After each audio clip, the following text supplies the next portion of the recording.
안녕하세요. 좋은 아침 사색입니다. 하나님 아버지 감사합니다. 좋은 아침 주심에 감사합니다. 새가 노래하게 하시고 풀이 깨어나게 하시고 또 꽃이 또 열려지게 하시는 애 감사합니다.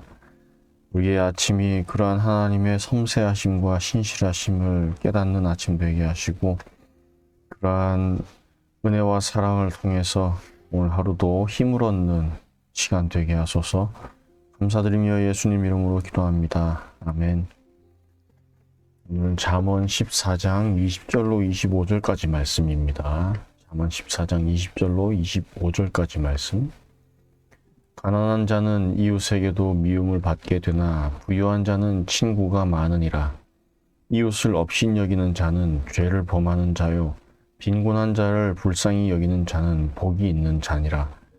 악을 도모하는 자는 잘못 가는 것이 아니냐. 선을 도모하는 자에게는 인자와 진리가 있으리라. 모든 수고에는 이익이 있어도 입술의 말은 공핍을 이룰 뿐이니라. 지혜로운 자의 재물은 그의 면류관이요 미련한 자의 소유는 다만 미련한 것이니라. 진실한 증인은 사람의 생명을 구원하여도 거짓말을 뱉는 사람은 속이느니라. 아멘. 네, 오늘 잠언 말씀에서는 이 지혜 있고 부유한 자, 또 그 진실한 자, 선한 자, 이 그런 선한 부류의 사람들하고 부유함하고 연결을 짓습니다.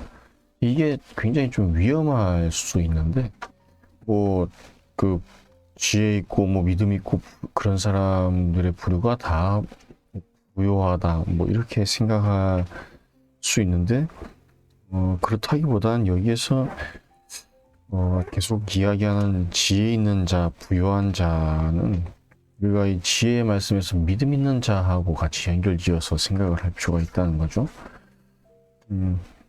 그러니 세상적으로도 지혜 있고 부유한 사람들 많이 있습니다. 그런데 이 말씀에서 이야기하는 부유한 자는 믿음 있는 자고 또 지혜 있는 자는 믿음의 지혜, 하나님에 대한 지혜가 있는 자를 이야기하고 있습니다.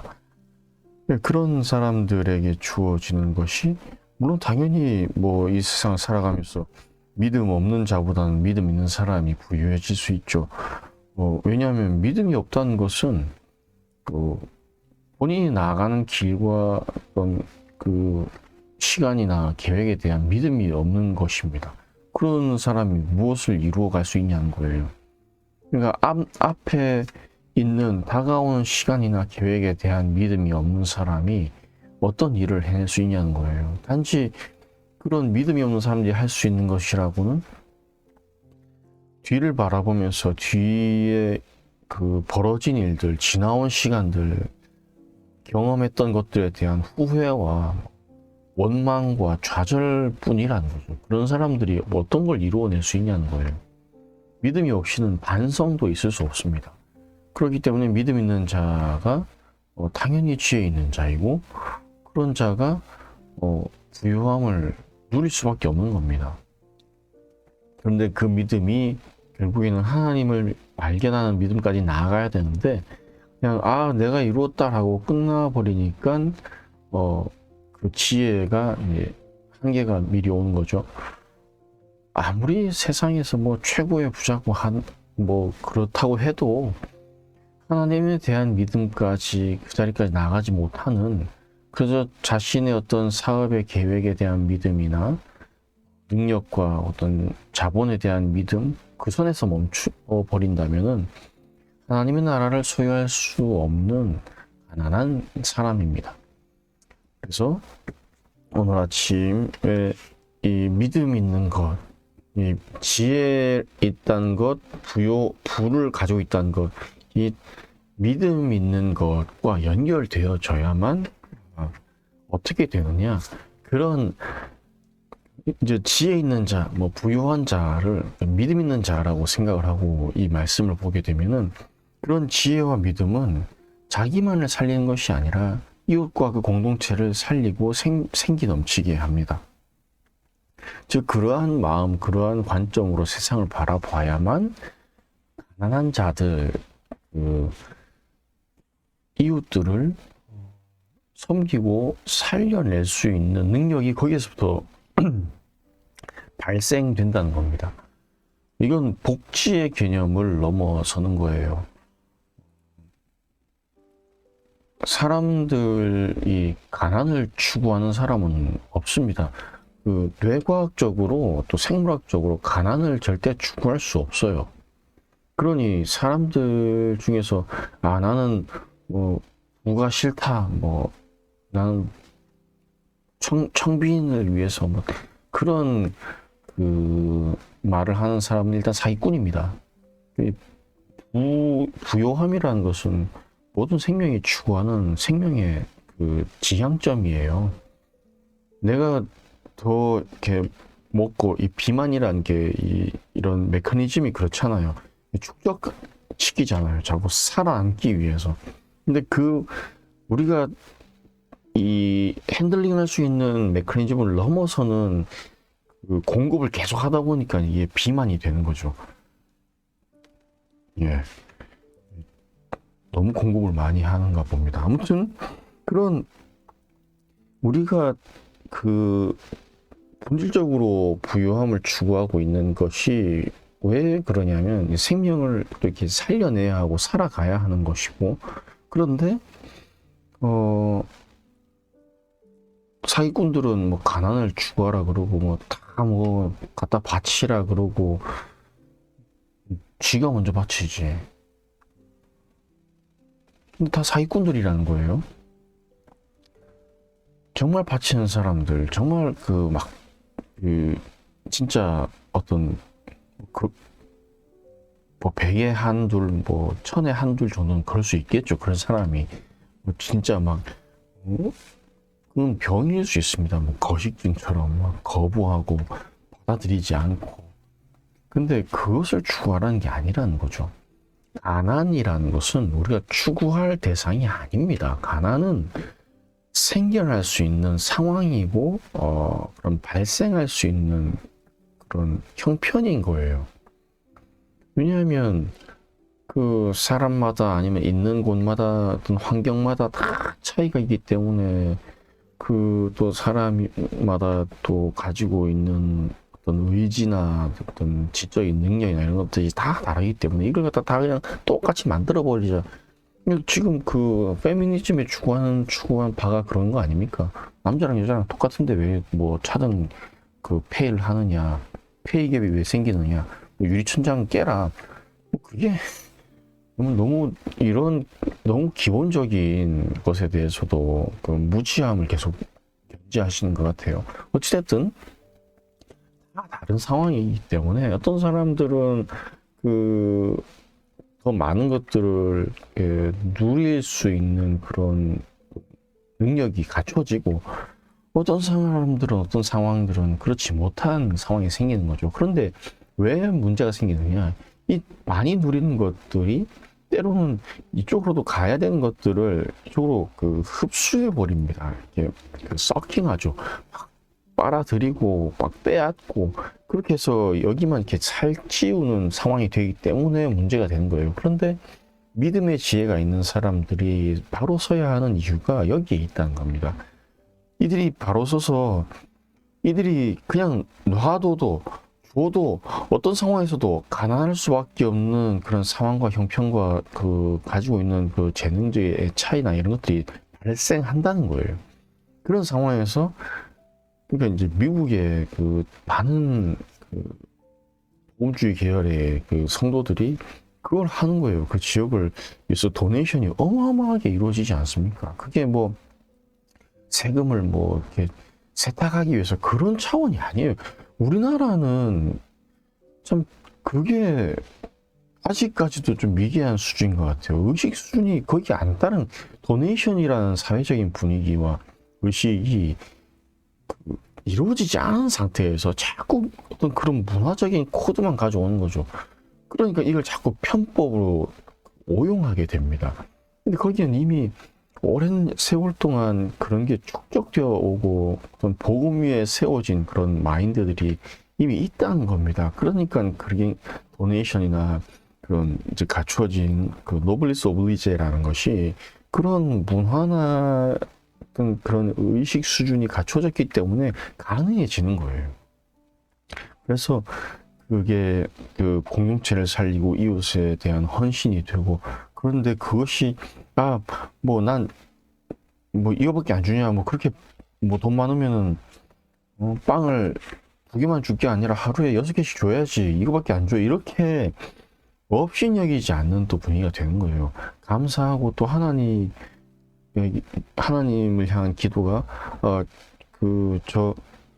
저들을 또 복 주시고 저들에게 또 많은 또 것들을, 기름진 것들을 채워 주소서라고 축복해 주는 그 권세는 포기하지 않는 것이 또 남아 있다는 거죠.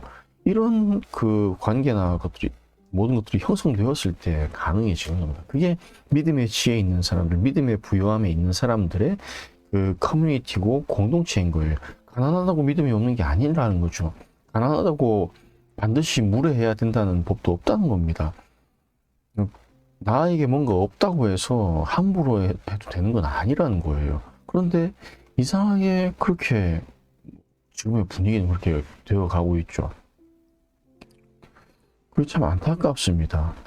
우리가 어떤 물질에 많이 있고 적음의 문제가 아니라 믿음 안에서 서로 같아야 된다는 것은, 그것은 많이 있는 자의 겸손도 많이 물질이 없는 자들의 겸손도 동일해야 된다는 겁니다.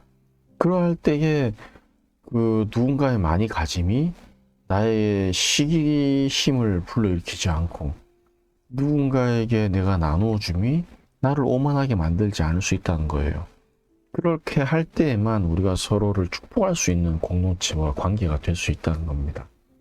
그런 지혜, 그런 믿음의 그 부유함 가운데 있으면 그렇게 큰 문제가 안 생길 것 같지 않아요? 전쟁도 안 생길 것 같고. 그러니 믿음 위에 서는 지혜, 믿음 위에 서는 그 부요함, 믿음 위에 있는 부요함. 사실 가난한 상황이 있을 수 있어요. 뭐 많이 가지지도 못하잖아요. 근데 제가 아는 주변의 사람들은 뭐 대단한 부자가 없습니다. 많이 없는 분들은 계시지만 대단한 부자는 없어요. 그런데 또 믿음 안에서 만난 그런 분들은 뭐 부자라고 해도 막 거들먹거리고 그러진 않더라고요. 오히려 때로는 남들이 누리지 못한 것들을 이렇게 가지고 있을 수밖에 없는 상황에 대해서 참 미안해하고, 누리지 못하는 이들을 보면서 또 미안해하고, 그런 마음에서 또 많이 베풀기도 하고. 그러니 우리는 믿음 안에 부유한 자들이고, 믿음 안에서 서로 정말 평등하고, 그래서 뭐 갖춰진 것, 가진 것, 너의 능력이나 어떤 자리, 그것을 다 그냥 정말 유치하게, 미숙하게 다 그냥 평평하게 하는, 뭐 평탄화 작업을 하는 것처럼, 그게 평토장한 무덤과 뭐가 다릅니까? 그 생명 없이 그냥 진짜 평평하게 아무 표시 안 나게 똑같이 만들어가지고 그 밑에는 생명력 없이 시체가 가득한 그런 평토장한 무덤 같은 것과 뭐가 다르냐는 거예요. 산이 있고 계곡이 있고 겨울이 있고, 그런 다양함을, 뭐 인권의 뭐 다양함을 이야기한다면 이런 다양함도 인정할 만큼의 인식은 돼야지 우리가 믿음 안에 동등함을 가질 수 있지 않습니까? 믿음 안의 평등은 나와 너의 차이가 없는 것이 아니라 어떠한 상황과 형편과 차이 안에서도 예수 그리스도만으로 내가 너를 만날 수 있는 것. 그게 믿음의 평등입니다. 오늘 또 우린 다 다르게 오늘 하루를 시작해요. 누군가는 또 멀리 출근을 하고, 누군가는 오늘도 밤새도록 게임하고 이제 잠드는 친구들도 있을 수 있고, 누군가는 또 고된 현장으로 나아가는데 워커를 묶으면서 나아가고, 누군가는 넥타이를 메고 좋은 차를 타고 출근하고, 그런 차이가 있습니다. 그러나 우리 안에 기도와 찬양이 되시는 예수 그리스도는 동일합니다. 그리고 어떤 자리에서도 누가 이렇게 잘나고 누가 비천하고가 아니라, 모두가 다 또 우린 이렇게 한 주를 하루를 살아가고 주일을 향해서 사모하고 기도함으로 예수 그리스도로 또 우린 한 자리에 모여서 예배할 수 있게 된다는 거죠. 그 소망이 언젠가 하나님의 나라에 갈 때에도 하나님의 나라에서도 차이가 있습니다. 그렇잖아요.